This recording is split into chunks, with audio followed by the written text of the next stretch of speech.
L'un des documents les plus importants exposant les réalisations et la voie à suivre par la Chine. La Chine a invité des experts étrangers à aider à l'édition des traductions en langues étrangères du rapport au 20e Congrès national du PCC afin de s'assurer que le contenu et les points clés sont précis et compréhensibles pour le public étranger. Mais le travail n'a pas été facile, non seulement en raison de sa longueur, mais aussi en raison de la richesse de son contenu. L'un des principaux défis pour les rédacteurs étrangers est de trouver comment mieux transmettre l'idée centrale du document aux lecteurs cibles ayant des antécédents culturels et des habitudes linguistiques différents. Je pense que la principale chose que j'ai essayé d'atteindre est la suivante. La première chose dont vous voulez être sûr est qu'il y a un niveau de précision entre le chinois et l'anglais.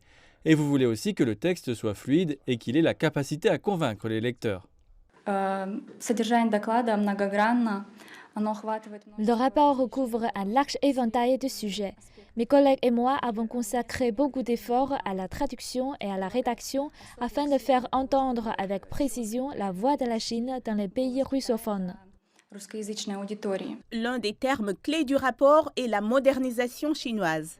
Les rédacteurs étrangers ont dû passer beaucoup de temps à délibérer sur la manière de traduire précisément ce concept, ce qui leur a permis de mieux comprendre ce terme. Le deuxième axe que je vois, c'est l'environnement. Parce que pour moi, la modernisation chinoise tient compte, en fait, l'environnement est central dans cette modernisation chinoise. Donc il y a le peuple et l'environnement.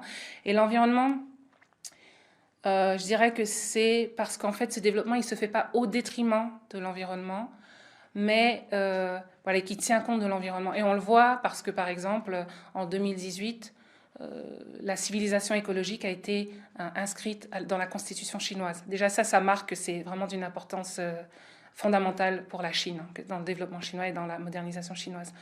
Ensuite, tout ce qui est fait en Chine en ce moment pour lutter contre la pollution, tous les objectifs qui sont fixés, par exemple, que d'ici 2030, la réduction d'arriver au pic de CO2 d'ici 2030 et à la neutralité carbone d'ici 2060. Donc ça, c'est des grands objectifs qui sont des objectifs ambitieux, mais à mon avis qui sont atteignables.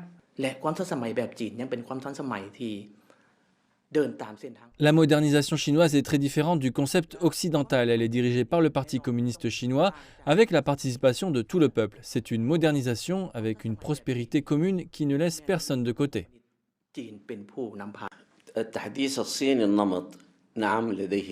Je pense que la modernisation chinoise est basée sur les réalités de la Chine et possède des caractéristiques propres à la Chine.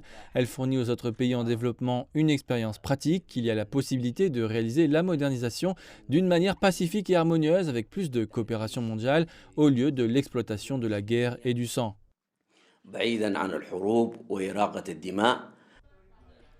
De nombreux rédacteurs étrangers estiment que le rapport envoie un message important, à savoir que le développement de la Chine crée un plus grand marché et davantage d'opportunités de coopération pour contribuer à la prospérité du monde entier.